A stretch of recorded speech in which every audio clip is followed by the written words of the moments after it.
ಮಹಾನುಭಾವರಾದಂತಹ ಬೆಳಗೆರೆ ಕೃಷ್ಣಶಾಸ್ತ್ರಿಯವರ ಪುಸ್ತಕ ಮರೆಯಲಾದೀತೆ ಅಂತ ಒಂದು ಪುಸ್ತಕ ಇದೆ.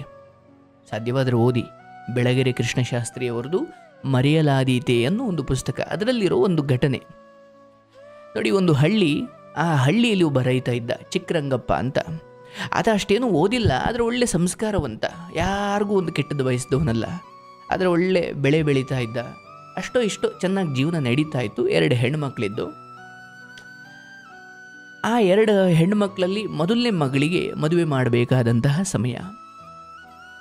ತಮ್ಮ ಬಂಧು ಬಾಂಧವರಲ್ಲೇ ಒಂದು ಗಂಡು ಹುಡುಕದ, ಮಗಳಿಗೆ ಮದುವೆ ಸೆಟ್ ಮಾಡ್ದ.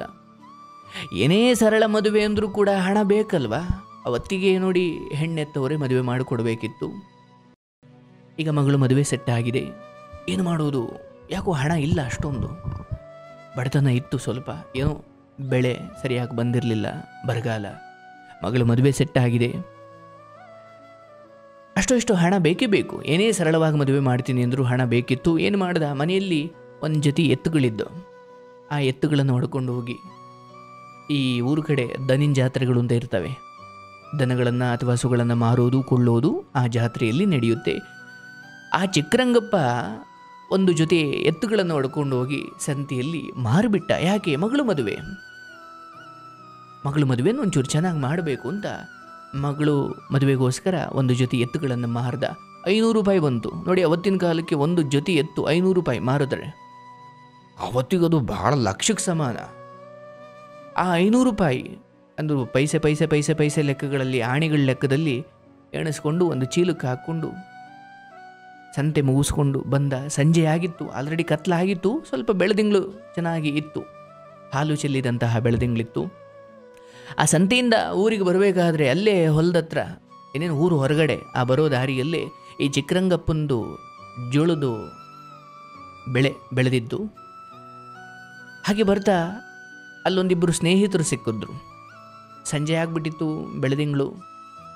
ಆ ಜೋಳದ ಹತ್ರ ಕೂತ್ಕೊಂಡು, ಅಂದರೆ ಆ ಹೊಲದ ಹತ್ರ ಕೂತ್ಕೊಂಡು 2 ಜೋಳದ ತೆನೆಯನ್ನು ಕಿತ್ತುಕೊಂಡು ಆ ಕಾಳುಗಳನ್ನು ಬಿಡಿಸ್ಕೊಂಡು ಮಾತಾಡ್ತಾ ಹರಟೆ ಹೊಡಿತಾ, ಅಂದರೆ ಇನ್ನೂ ಮನೆಗೆ ಹೋಗಿಲ್ಲ, ಸಂತೆಯಿಂದ ಬಂದವನಲ್ಲದೆ ಹೊಲದ ಹತ್ರ ಕೂತ್ಕೊಂಡು ಇಬ್ಬರು ಸ್ನೇಹಿತರಿದ್ದರು.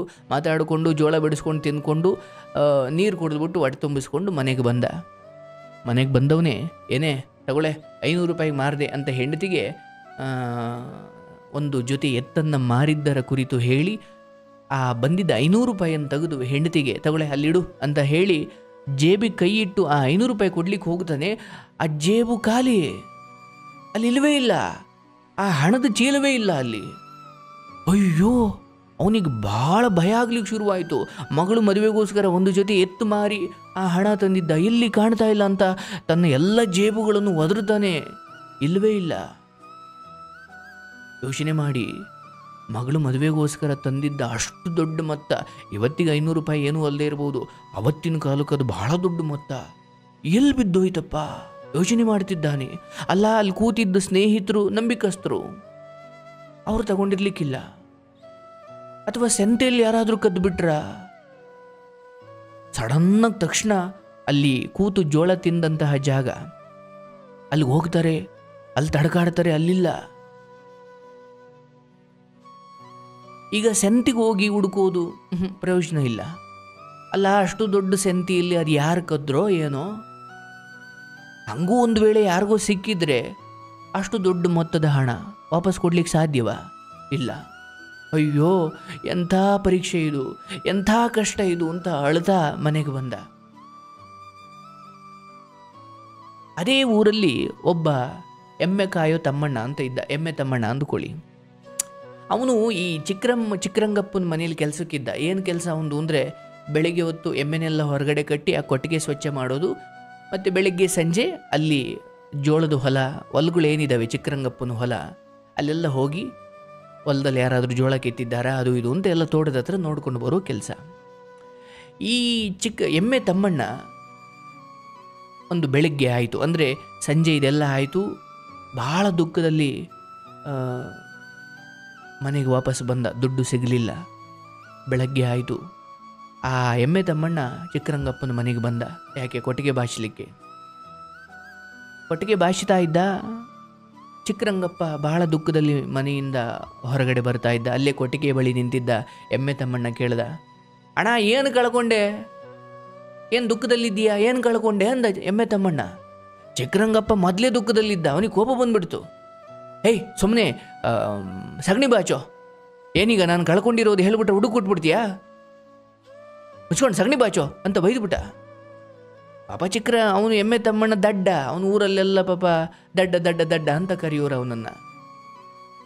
ಆದರೆ ಅಷ್ಟೇನು ಅವನು ಓದಿಲ್ಲ. ಅವನು ಚಿಕ್ಕರಂಗಪ್ಪ ಬೈದ ಅಂತ ಅವನೇನು ಬೇಜಾರು ಮಾಡ್ಕೊಳ್ಳಲ್ಲ ಅಂತ ಅವನು ಎಷ್ಟು ನೋಡಿರ್ಬೇಕು. ಅವನು ಏನು ನಗ್ತಾ ಹೇಳ್ದ, ನೋಡಿ ನೀವು ಕಳ್ಕೊಂಡಿರೋದು ಅಂತ ಹುಡ್ಕೋದು ಅಂತ ತಗೊಳ್ಳಿ ಅಂತ ತನ್ನ ನಿಕ್ಕರ್ ಚಡ್ಡಿ ಜೇಬೊಳಗಡೆ ಕೈ ಇಕ್ಕಿ ಜೇಬಿಂದ ಒಂದು ಹಣದ ಚೀಲ ತೆಗೆದು ಚಿಕ್ಕರಂಗಪ್ಪನಿಗೆ ಕೊಟ್ಟ. ಚಿಕ್ಕರಂಗಪ್ಪನಿಗೆ ಹೋಗಿದ್ದು ಪ್ರಾಣ ಬಂದಂಗಾಯಿತು. ಅಯ್ಯೋ ಇದೆಲ್ಲಿ ಸಿಕ್ತೋ, ಅಲ್ಲಿ ಏನಾಗ್ಬಿಟ್ಟಿದೆ, ರಾತ್ರಿ ಚಿಕ್ಕರಂಗಪ್ಪನ ಹಣ ಅಂದರೆ ಸಂತೆಯಲ್ಲಿ ಮಾರಿ ಎತ್ತುಗಳು ಮಾರಿ ಹಣ ತಂದಿದ್ದ ಕಳೆದೋಗ್ಬಿಟ್ಟಿದೆ. ಇದು ಊರಲ್ಲೆಲ್ಲ ಹರಡ್ಕೊಂಬಿಟ್ಟಿದೆ, ಚಿಕ್ಕ ಊರು, ಎಲ್ಲರಿಗೂ ಗೊತ್ತಾಗ್ಬಿಟ್ಟಿದೆ. ಎಲ್ಲ ಅಂದ್ಕೊಳ್ತಿದ್ದಾರೆ, ಅಯ್ಯೋ ಪಾಪ ಚಿಕ್ಕರಂಗಪ್ಪ ಮಗಳು ಮದುವೆ ಮಾಡಬೇಕು ಅಂತ ಹೋಗಿ ಎತ್ತು ಮಾರಿ ಹಣ ತಂದಿದ್ದ, ಹಣನೂ ಹೋಯ್ತು, ಒಂದು ಜೊತೆ ಎತ್ತು ಹೋಯ್ತು, ಮಗಳು ಮದುವೆನೂ ನಿಂತು ಹೋಯ್ತು. ಅಯ್ಯೋ ಪಾಪ ಚಿಕ್ಕರಂಗಪ್ಪನಿಗೆ ಹಿಂಗೆ ಆಗಬಾರ್ದಿತ್ತು. ಇದು ಈ ಎಮ್ಮೆ ತಮ್ಮಣ್ಣನಿಗೂ ಗೊತ್ತಾಯಿತು. ಊರು ಜನ ಎಲ್ಲ ಮಾತಾಡ್ತಿದ್ರಲ್ಲ, ಚಿಕ್ಕರಂಗಪ್ಪನ ಹಣ ಕಳೆದೋಗ್ಬಿಟ್ಟಿದೆಯಂತೆ, ಮಗಳು ಮದುವೆಗೋಸ್ಕರ ಎತ್ತುಗಳನ್ನ ಮಾರಿ ಹಣ ತಂದಿದ್ದಂತೆ, ಹಣ ಕಳೆದೋಗ್ಬಿಟ್ಟಿದೆಯಂತೆ. ಇದು ಎಮ್ಮೆ ತಮ್ಮಣ್ಣನಿಗೂ ಗೊತ್ತಾಯಿತು.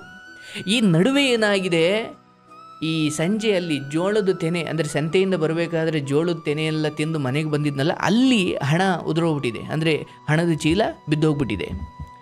ಆ ಸಮಯದಲ್ಲಿ ಈ ಎಮ್ಮೆ ತಮ್ಮಣ್ಣ ಅಂದರೆ ಈ ಚಿಕ್ಕರಂಗಪ್ಪ ಮನೆಗೆ ಬರೋದು, ಎಮ್ಮೆ ತಮ್ಮಣ್ಣ ಅಲ್ಲಿ ತೋಟದ ಹತ್ರ ಹೋಗೋದು.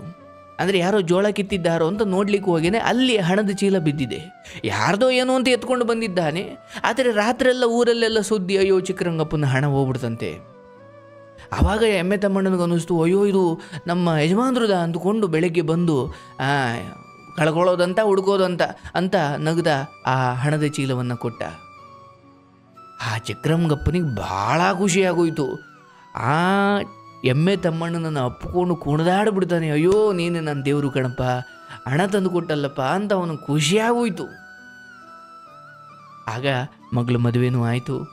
ಅಲ್ಲಿಂದ ಆಚೆಗೆ ಆ ಎಮ್ಮೆ ತಮ್ಮಣ್ಣನ ಮೇಲೆ ಚಿಕ್ಕರಂಗಪ್ಪನಿಗೆ ಅಭಿಮಾನ ಹೆಚ್ಚಾಯಿತು, ಗೌರವ ಹೆಚ್ಚಾಯಿತು.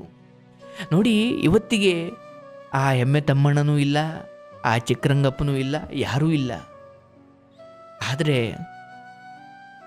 ಅಷ್ಟು ಬಡತನ ಇದ್ದರೂ ಕೂಡ ಆ ಎಮ್ಮೆ ತಮ್ಮಣ್ಣ ತನಗೆ ಸಿಕ್ಕ ಹಣವನ್ನು ವಾಪಸ್ ತಂದು 1 ರೂಪಾಯಿ ಕೂಡ ಅದರಲ್ಲಿ ತಗೊಂಡಿರಲಿಲ್ಲ, 1 ಪೈಸೆ ಕೂಡ ಅದರಿಂದ ಖರ್ಚು ಮಾಡಿರಲಿಲ್ಲ. ಅವನು ಹೆಂಗಿತ್ತು ಹಂಗೆ ತಗೊಂಡು ಬಂದು, ಅಷ್ಟು ಬಡತನ ಇದ್ದರೂ ಕೂಡ ವಾಪಸ್ ಹಣವನ್ನು ಕೊಟ್ಟನಲ್ಲ. ಅವನು ಏನು 1ನೇ ಕ್ಲಾಸ್ ಓದಿಲ್ಲ ಆ ಎಮ್ಮೆ ತಮ್ಮಣ್ಣ. ಅಯ್ಯೋ ಯಾರ್ದೋ ದುಡ್ಡು ನನಗೆ ಯಾಕೆ ಬೇಕಪ್ಪ ಅಂತ ಅಷ್ಟು ಬಡತನ ಇದ್ದರೂ ಕೂಡ ತಡಿ ಈ ಹಣ ಬಳಸ್ಕೊಂಡು ನನ್ನ ಬಡತನವನ್ನು ನೀಗಿಸ್ಕೊಂಡ್ಬಿಡೋಣ ಅನ್ನೋ ಯೋಚನೆ ಅವನಿಗಿರಲಿಲ್ಲ. ಅಯ್ಯೋ ಪಾಪ ದುಡ್ಡು ಕಳ್ಕೊಂಡಿದ್ದಾನೆ ಅಂತ ತಗೊಂಡೋಗಿ ಆ ಚಿಕ್ಕರಂಗಪ್ಪನಿಗೆ ದುಡ್ಡು ಕೊಟ್ಟ ಆ ಎಮ್ಮೆ ತಮ್ಮಣ್ಣನ ದೊಡ್ಡತನ ನನಗನ್ಸುತ್ತೆ ಅಂತ ಕಾಲವೇ ಹೊರಟೋಗ್ಬಿಡ್ತು, ಮತ್ತು ಬರಲಿಕ್ಕಿಲ್ಲ ಅನ್ಸುತ್ತೆ.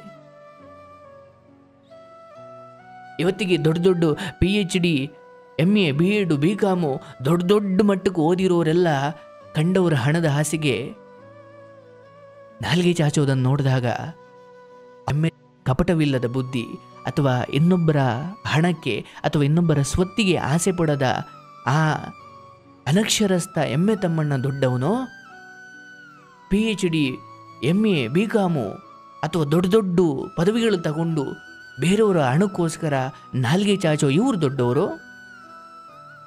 ಎಮ್ಮೆ ತಮ್ಮಣ್ಣನಂತವರ ಸಂತತಿ ಹೆಚ್ಚಾಗಬೇಕು. ನಮ್ಮ ಬದುಕಲ್ಲೂ ನಾವು ಪಾಲಿಸಬೇಕಿರೋ ಬಹಳ ದೊಡ್ಡ ತತ್ವ.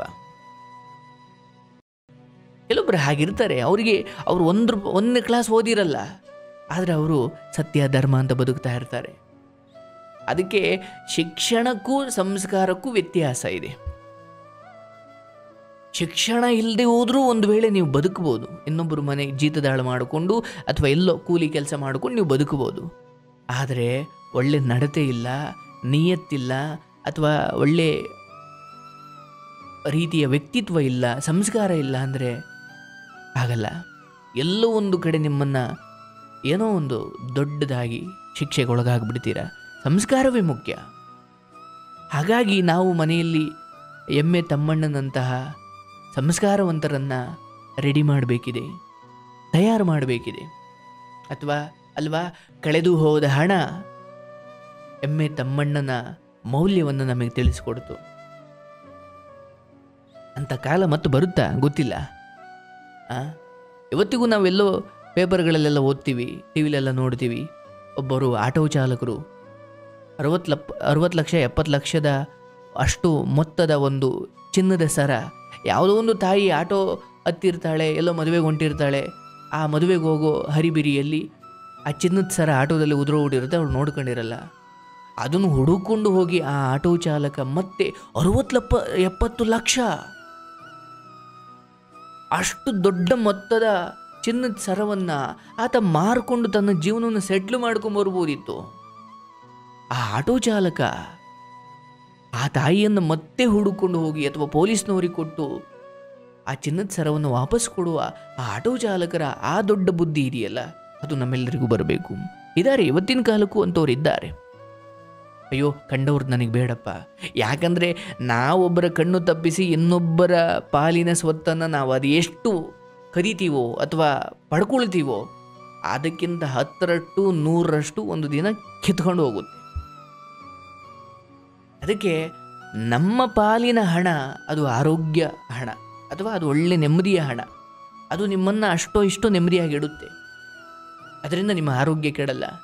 ಆದರೆ ಇನ್ನೊಬ್ಬರಿಂದ ಕಸಿದುಕೊಂಡದ್ದು, ಇನ್ನೊಬ್ಬರಿಂದ ಕದ್ದುಕೊಂಡದ್ದು, ಇನ್ನೊಬ್ಬರಿಂದ ದೋಚಿದ್ದು ನಿಮಗೆ ಅನಾರೋಗ್ಯ ತರುತ್ತೆ, ದರಿದ್ರ ತರುತ್ತೆ, ಮತ್ತು ಮಾನಸಿಕ ದರಿದ್ರ ತರುತ್ತೆ, ನಿಜವಾಗಿಯೂ ಆತಂಕ, ಭಯ, ದುಗುಡಗಳನ್ನು ತರುತ್ತೆ. ಹಾಗಾಗಿ ನಾವು ಎಮ್ಮೆ ತಮ್ಮಣ್ಣನಂತಹ ಸಂಸ್ಕಾರವನ್ನು ಹೊಂದಬೇಕು. ಇರಲಿ, ಹೋಗ್ತಾ ಹೋಗ್ತಾ ಹೋಗ್ತಾ ನಾವು ಅದನ್ನೆಲ್ಲ ಕಲಿಬೇಕು. ಏನೋ ಇವತ್ತಿಗೆ ನಮಗೆ ಅಷ್ಟು ಬುದ್ಧಿ ಇಲ್ಲದೆ ಇರ್ಬೋದು, ಬಟ್ ಇಂಥವನ್ನೆಲ್ಲ ಕೇಳ್ತಾ ಕೇಳ್ತಾ ಆ ಮಟ್ಟಿನ ಸಂಸ್ಕಾರವನ್ನು ನಾವು ಕಲಿತರೆ ಜೀವನದಲ್ಲಿ ಉದ್ಧಾರ ಆಗ್ತೀವಿ ಅಲ್ವಾ? ಒಳ್ಳೆಯದಾಗಲಿ. ಈ ಕಥೆಯಿಂದ ನಿಮಗೂ ಒಂದು ಒಳ್ಳೆಯ ಸಂದೇಶ ಅರ್ಥ ಆಗಿರಬೇಕಲ್ಲ.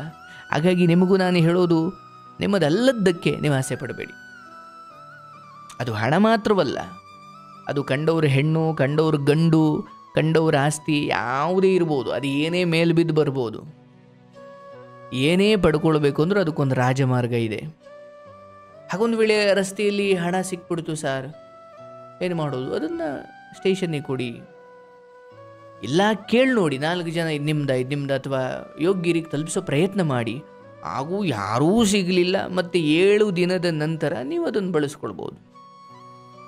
ಬಟ್ ಪ್ರಾಮಾಣಿಕ ಪ್ರಯತ್ನ ಅಂತೂ ಆಗಿರಬೇಕು ಅವರಿಗೆ ವಾಪಸ್ ಕೊಡೋದಕ್ಕೆ. ಇಲ್ಲಾಂದ್ರೆ 7 ದಿನ ನೀವೇ ಊರು ಬಿಟ್ಟು ಹೋಗ್ಬಿಟ್ಟು ಆಮೇಲೆ ಬಂದು ಬಳಸ್ಕೊಂಬಿಟ್ಟಿರ. ಆಯಿತು, ಇದೊಂದು ಒಳ್ಳೆ ಕತೆ, ಅರ್ಥ ಆಯಿತು ಅಂದ್ಕೊಳ್ತೀನಿ.